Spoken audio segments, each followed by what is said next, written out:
আসসালামু আলাইকুম রহমতুল্লাহ।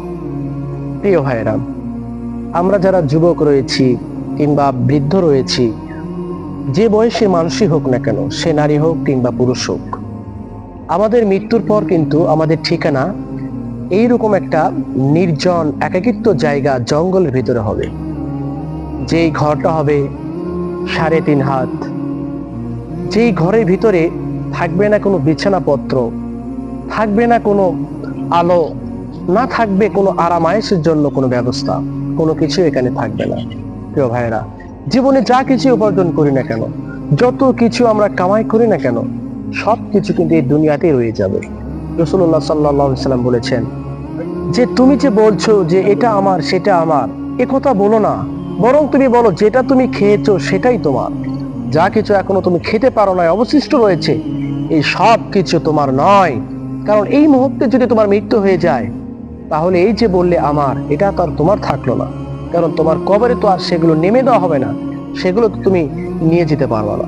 প্রিয় ভাইয়েরা, এই জন্য দেখুন, এই যে আশেপাশে বাড়ি নেই, ঘর নেই, একেবারে নির্জন একটা জায়গা, এই যে দেখুন এত নির্জন একটি জায়গা, আপনার মৃত্যুর পর এইরকমই কোন একটা স্থান, কোন একটা জায়গায়, যে জায়গায় মানুষের চলাফেরা ওঠা বসা খুবই কম, একটা বাঁশের ঝাড়ে ঝোপঝাড় জঙ্গলের ভিতরে, এরকম ভাবে আমাকে আপনাকে সেখানে সবাই দলবদ্ধ ভাবে আমাদেরকে সেই কবরের ভিতর 3 জন ব্যক্তি নামবেন এবং আমাদেরকে তাদের কোলে নিয়ে সে মাটিতে শোয়ায় রাখবেন। এরপর তারা চলে যাবে।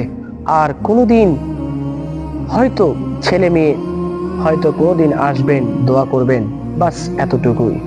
কিন্তু আমি কেমন থাকলাম, কিভাবে থাকলাম, আমাকে যদি দিনের বেলায় যদি কবরস্থ করা হয়, মাটিতে যদি দাফন করা হয়, তাহলে রাত্রিবেলায় যে আমি একা থাকলাম, সেখানে যে আমি একা রয়েছি, কেউ আমার খবর নেবে না। আমাকে যদি রাত্রিবেলায় যদি মাটি দেওয়া হয়, তাহলে ওই রাত্রিতে আমি সারা রাত এখানেই থাকবো, অনন্তকাল এখানেই থাকবো, কেউ আমার খবর নেবে না।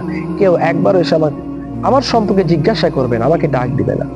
প্রিয় ভাইয়েরা, যাদের জন্য, যার জন্য এত কিছু করলাম, সেই মানুষগুলো আমার খবর নেবে না। কাজেই আমার খবর একজনে নেবেন, তিনি হচ্ছেন আল্লাহ। যদি আমার আমল থাকে, ঈমান থাকে, তাহলে আল্লাহ সুবহানাহু ওয়া তাআলার পক্ষ থেকে অজস্র নিয়ামত এই কবর থেকেই হাসর পর্যন্ত শুরু হয়ে যাবে। সুবহানাল্লাহ। প্রিয় ভাইরা, এই জন্য এখনো সময় আছে, সুযোগ আছে। এই নির্জনতার জায়গায়, এই একাকিত্ব জায়গায় যাওয়ার পূর্বেই নিজেকে তৈরি করি, নিজেকে সংশোধন করে আল্লাহ তাআলার দিকে ফিরে আসি।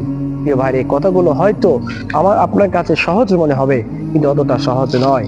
একদিন রাত্রিবেলায় এইরকম কোন ঝোপঝাড় জঙ্গলে একা এসে শুয়ে থাকবেন, সেই দিন মনে হবে যে দুনিয়া একদিকে আর আপনি রয়েছেন একদিকে। প্রিয় ভাইরা, এজন্য আসুন নিজেকে সংশোধন করি, নিজেকে সঁপে দেই মহান রবের কাতারে, মহান রবের সেই রাস্তায় নিজেকে আমরা সঁপে দিই। আল্লাহ তাআলার জন্য আমরা নিজেকে প্রস্তুত করি। আল্লাহ তাআলা আমাদের সবাইকে দিনে ফেরার, তওবা করার তৌফিক দান করুন। ঈমান ও আমল নিয়ে কবরে যাবার তৌফিক দান করুন। আমিন। আসসালামু আলাইকুম ওয়া রাহমাতুল্লাহ।